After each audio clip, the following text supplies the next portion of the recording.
कि ये ब्राह्मण नीच है, ये श्रापित है और जो भी इनसे पूजा अनुष्ठान करवाता है उसको कोई लाभ नहीं मिल सकता।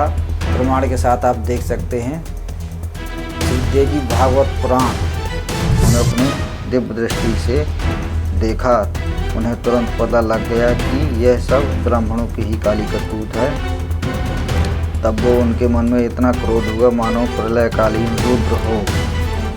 उनकी आंखें लाल हो गई और उन द्वेष करने वाले संपूर्ण ब्राह्मणों को उन्होंने यह श्राप दे दिया। अरे अधम ब्राह्मणों, अधम यानी नीच पापियों, आज से तुम वेद माता गायत्री के ध्यान और उसके मंत्र जप के सर्वथा अनहंकारी हो जाओगे। ये देख सकते हैं, ये है गौतम ऋषि जी और ये है नीच अधम ब्राह्मण और ये गाय पड़ी हुई। अब इनको ये श्राप दे रहे हैं, आप देख सकते हैं। तो इस समय पूर्ण गुरु संत रामपाल जी महाराज हैं, इसको आप अभिमान न समझें। ये महान परोपकार का काम है। सच्चाई हमेशा कड़वी होती है, सच बोलना निंदा नहीं कहलाती और ये प्रमाण भी आपके सामने है।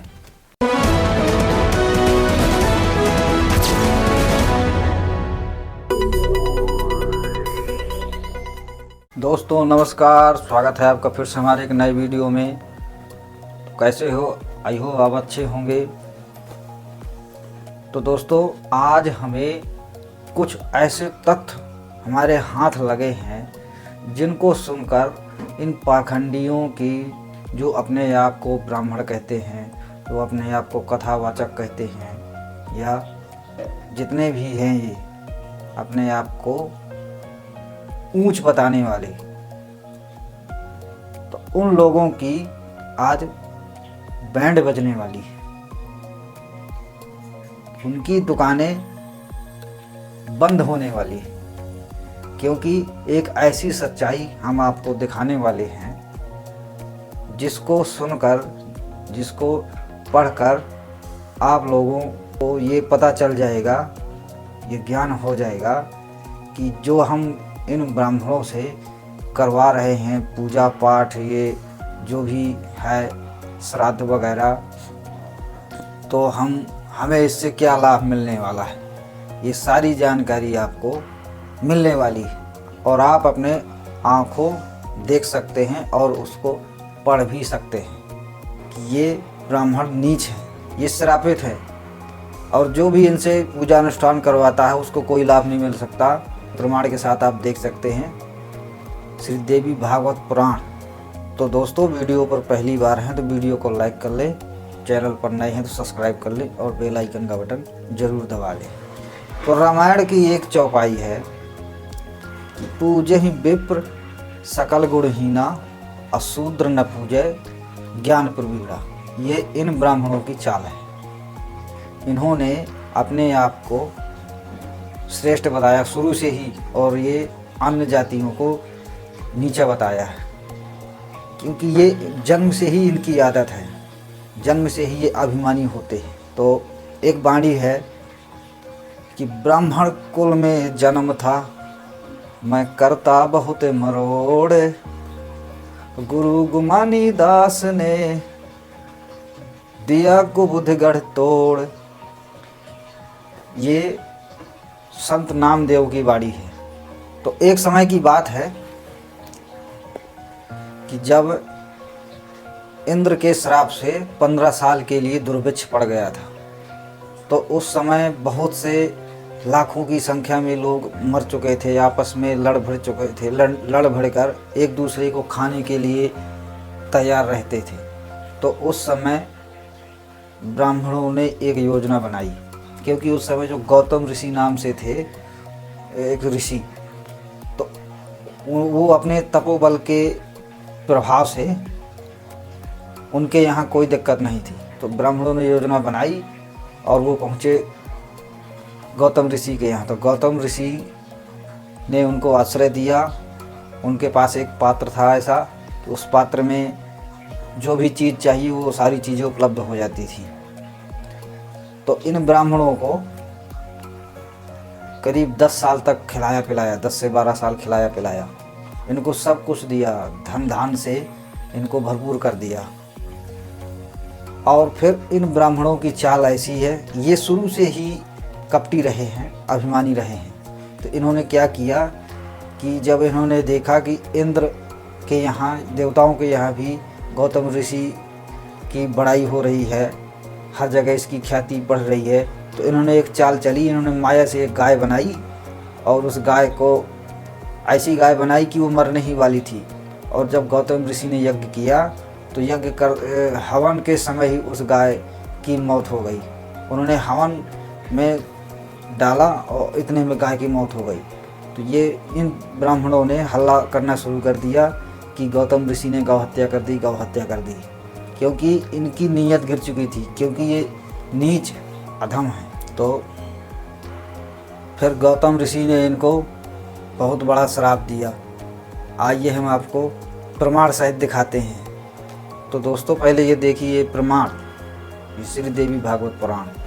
तो आप देख सकते हैं ये है संक्षिप्त श्रीमद् देवी भागवत पुराण, सचित्र मोटा टाइप, केवल हिंदी। ये गीता प्रेस गोरखपुर से प्रकाशित है और इसके संपादक हैं हनुमान प्रसाद पोद्दार, चिमनलाल गोस्वामी। तो कोड नंबर ये है 1133। आइए हम आपको इसके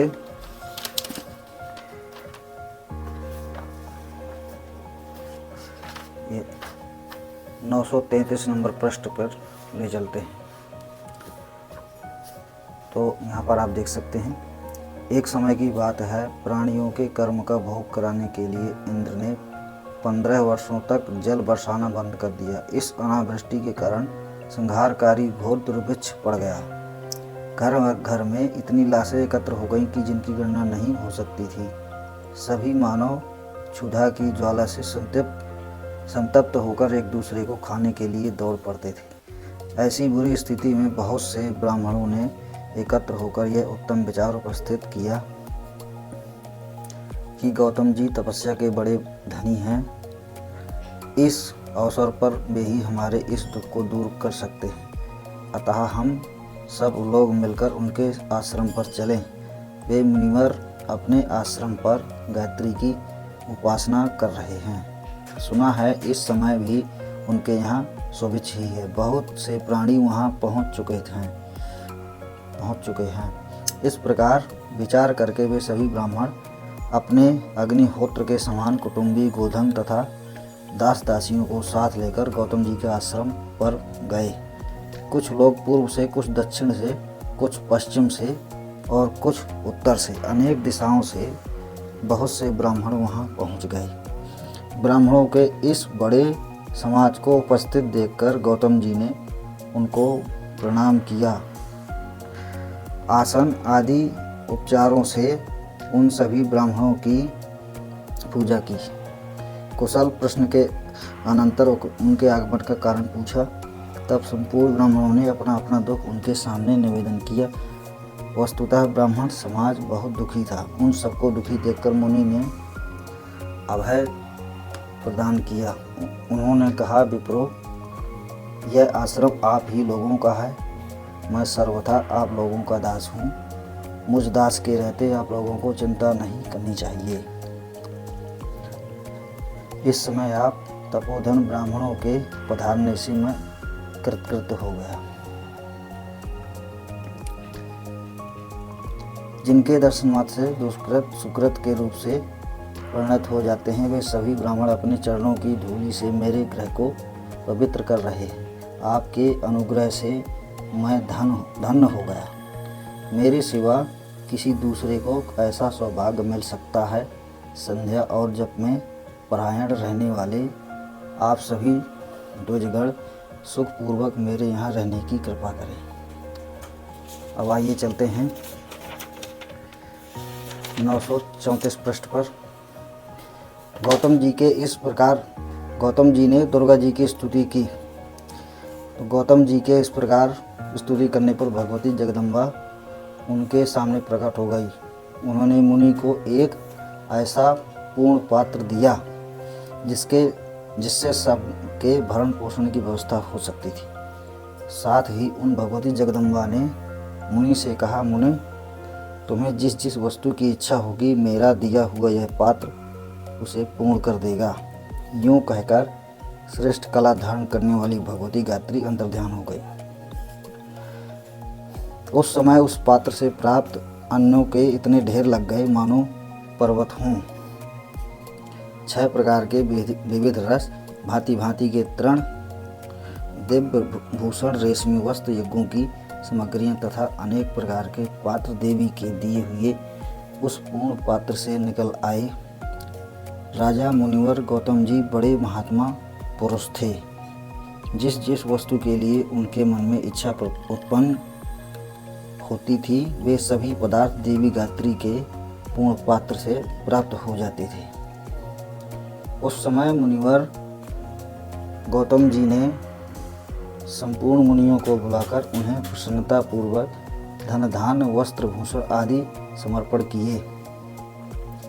उनके द्वारा गाय भैंस आदि पशु तथा सुरुक सुरुआ आदि यज्ञ की सामग्रियां जो सबकी सब भगवती गायत्री के पूर्ण पात्र से निकली थी आए हुए ब्राह्मणों को प्राप्त हुई। सभी लोग एकत्रित होकर गौतम जी की आज्ञा से यज्ञ करने लगे। स्वर्ग की समानता रखने वाला वह आश्रम उस समय एक महान विस्तृत आश्रय क्षेत्र हो गया था। तो इसमें बहुत लंबा विस्तार है, आप इस देवी भागवत पुराण से पूरा पढ़ सकते हैं। तो मैं आपको कुछ मुख्य चीज़ें बता रहा हूँ। अनेक प्रकार के महान यज्ञ विधिवत संपन्न होने के कारण उस समय देवता भी परम संतुष्ट हो गए। उन्होंने गौतम जी के यश की पर्याप्त प्रशंसा की। महान यशस्वी इंद्र ने भी अपनी सभा में यह श्लोक कहा, अहो यह गौतम मुनि हम लोगों के लिए इस समय, ये प्रश्न नंबर 935 है, इस समय स्वयं कल्प वृक्ष ही बन गए। ये इंद्र ने प्रशंसा की। फिर एक समय की बात है, मुनिवर नारद जी वहाँ पधारे। उनकी विशाल वीणा बज रही थी और वे भगवती के उत्तम गुणों का गान कर रहे थे। वहाँ आकर वे पुण्यात्मा मुनियों की सभा में बैठ गए। गौतम आदि श्रेष्ठ मुनियों ने नारद जी का विधिवत स्वागत किया। तदनंतर नारद जी गौतम जी के यश संबंधी विविध प्रसंगों का वर्णन करने लगे। उन्होंने कहा, मैं देव सभा में गया था, वहाँ देवराज इंद्र ने आपका यश गाया है। उस समय वहाँ जितने ब्राह्मण थे मुनि के द्वारा ही उन सबके भरण पोषण की व्यवस्था होती थी। अब देखो यहाँ पर ये जो ब्राह्मण हैं, नीच ब्राह्मण जिनको अधम बोला गया है, अब ये यहाँ पर उनके अंदर द्वेष भावना उत्पन्न होती है।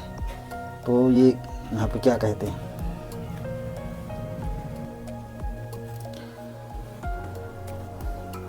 परंतु उनमें से कुछ कृतघ्न ब्राह्मण, कृतघ्न यानी अधर्मी, अहंकारी, गौतम जी के इस उत्कर्ष को सुनकर ईर्ष्या से जल उठे। देखो जल गए पूरे। ये है इन ब्राह्मणों की सच्चाई। उन्होंने द्वेषवश निश्चय किया कि जिस किसी प्रकार से हमें सर्वथा वही प्रयत्न करना चाहिए जिससे उनकी ख्याति न बढ़े। उन लोगों ने इस प्रकार का निश्चित विचार कर लिया। इन ब्राह्मणों की यही है असलियत कि ये किसी को उठता हुआ नहीं देखना चाहते। जो कोई उठना चाहता है तो ये लोग उसको गिराने की कोशिश करते हैं। तदंतर कुछ दिनों के बाद धरातल पर वृष्टि भी होने लगी। अब संपूर्ण देशों में सुभिक्ष की बातें सुनाई पड़ने लगी। उसे सुनकर ये ब्राह्मण एकत्र हुए और उन्होंने गौतम जी को शाप देने का विचार किया। महाराज, काल की महिमा का वर्णन कौन कर सकता है। उन कृतज्ञ ब्राह्मणों ने माया की एक गौ बनाई। अब देखो, अब इन्होंने गौतम ऋषि के साथ किस प्रकार छल किया। उस गौ का शरीर जीर्ण शीर्ण था। वह अब मरना ही चाहती थी। जिस समय मुनिवर गौतम जी हवन का उपस्थित होने पर। अब अगले प्रश्न में देखते हैं। अब देख सकते हैं यह है प्रश्न नंबर 936। यज्ञशाला में, ये वही संक्षिप्त देवी भागवत पुराण 12वां स्कंद।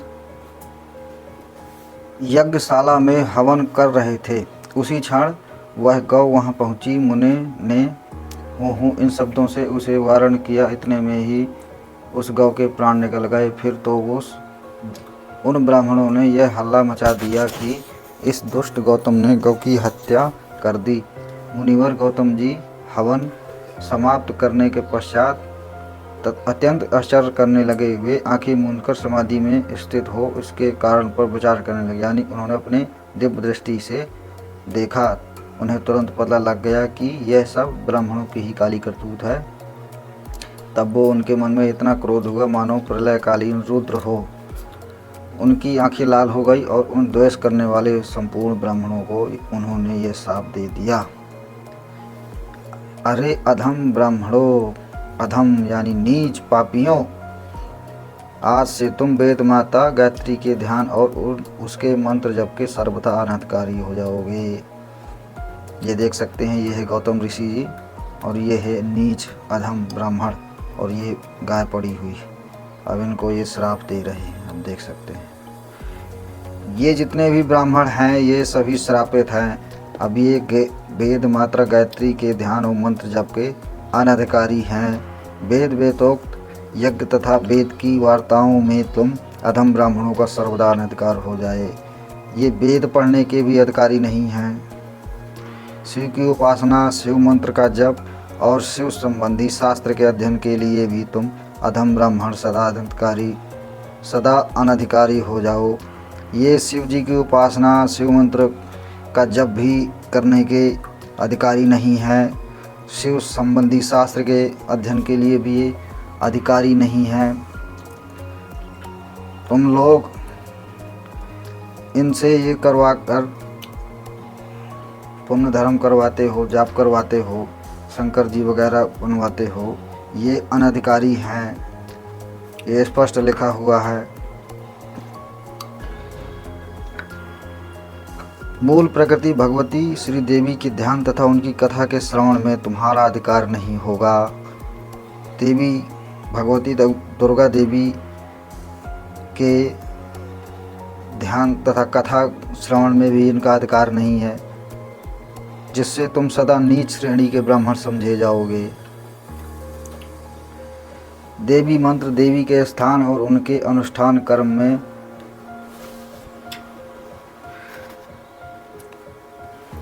देवी के मंत्र, देवी के स्थान और उनके अनुष्ठान कर्म में तुम्हारा अनधिकार होगा, अतएव तुम सदा अधम समझे जाओगे।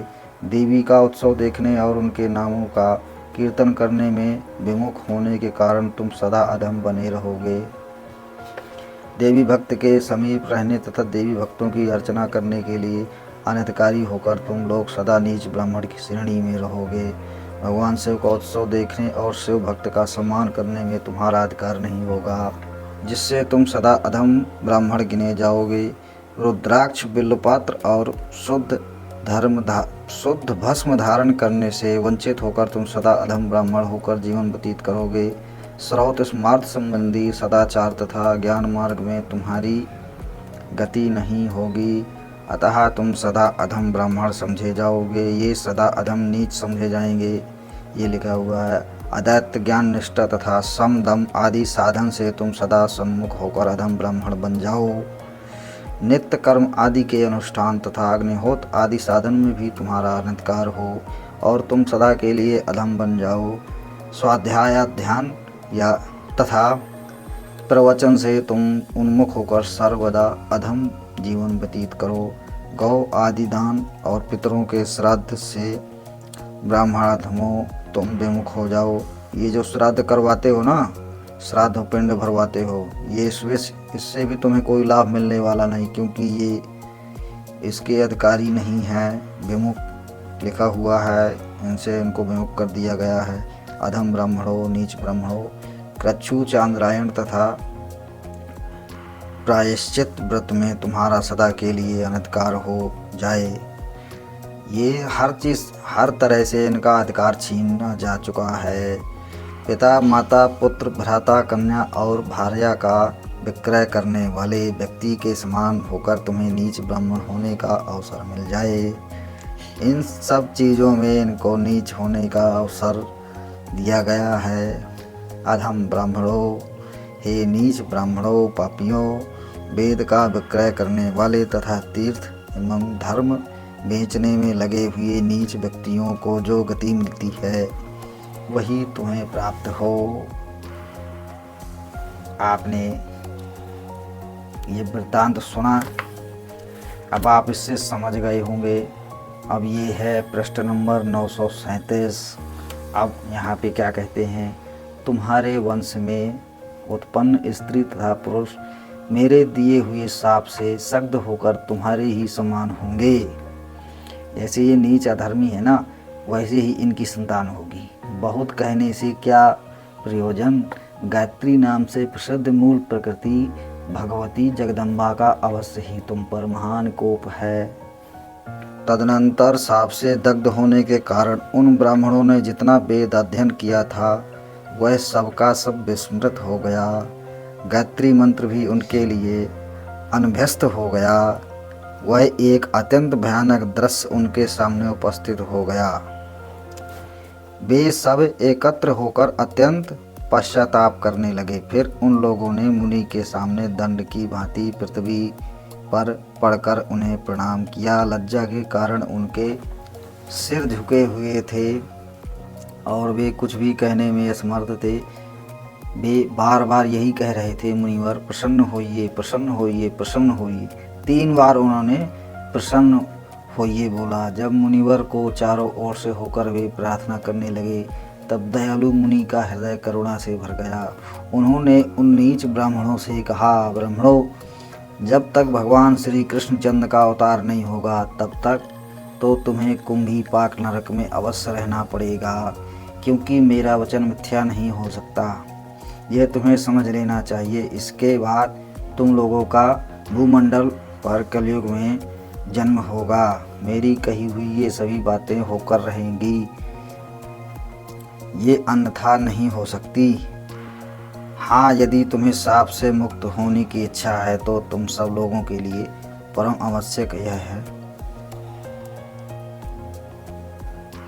तो मेरे प्यारे भाइयों, अब आप यहाँ से समझ सकते हो कि ये जितने भी ब्राह्मण आए हुए हैं ये सब कुंभी पाक नरक से निकल कर आए हुए हैं, क्योंकि इसमें लिखा हुआ श्री कृष्ण जी का अवतार नहीं होगा जब तक तुम कुंभी पार्क में रहना पड़ेगा। और जब कृष्णचंद्र भूमंडल से चले जाएंगे तब तुम्हारा जन्म होगा।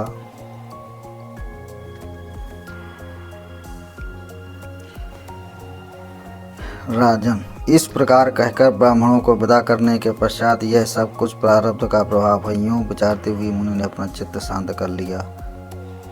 यही कारण भगवान श्री कृष्ण के परम धाम पधार जाने पर जब कलयुग आ गया तब कुंभी पाक नरक से वे ब्राह्मण निकल आए। भूमंडल पर उनकी उत्पत्ति हुई। पूर्व काल में जितने ब्राह्मण शाप से दग्ध हो चुके थे वे ही त्रिकाल संध्या से हीन तथा गायत्री की भक्ति से विमुख होकर ब्राह्मण की जाति में उत्पन्न हुए हैं। उस श्राप के प्रभाव से ही वेद के प्रति उनमें श्रद्धा नहीं रही और वे पाखंड का प्रचार करने लगे। लोगों, सावधान हो जाओ, क्योंकि इसमें जो लिखा हुआ है वो तनिक भी मिथ्या नहीं है, बिल्कुल सत्य लिखा हुआ है।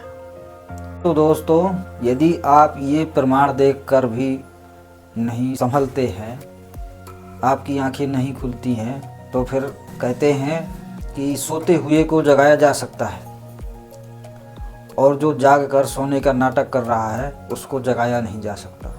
तो अब आप समझ सकते हैं, समझदार को इशारा काफ़ी होता है। और आप अपने घर में इस देवी भागवत पुराण को पूरी तरह विस्तार से पढ़ सकते हैं। उसमें लिखा हुआ है, स्कंद 12 है, पृष्ठ नंबर 933 से लेकर 36-37 तक आप पूरा विस्तार से पढ़ सकते हैं, क्योंकि ये इसमें जो लिखा है वो मिथ्या नहीं है। यदि इतना जानकर भी आप यदि इन कथावाचकों ब्राह्मणों पर विश्वास करते हैं तो आप संभल जाइए, क्योंकि ये कुंभीपात नरक से आए हुए हैं और ये आपको वहीं फिर ले जाएंगे। तो इस समय पूर्ण गुरु संत रामपाल जी महाराज हैं, इसको आप अभिमान न समझें।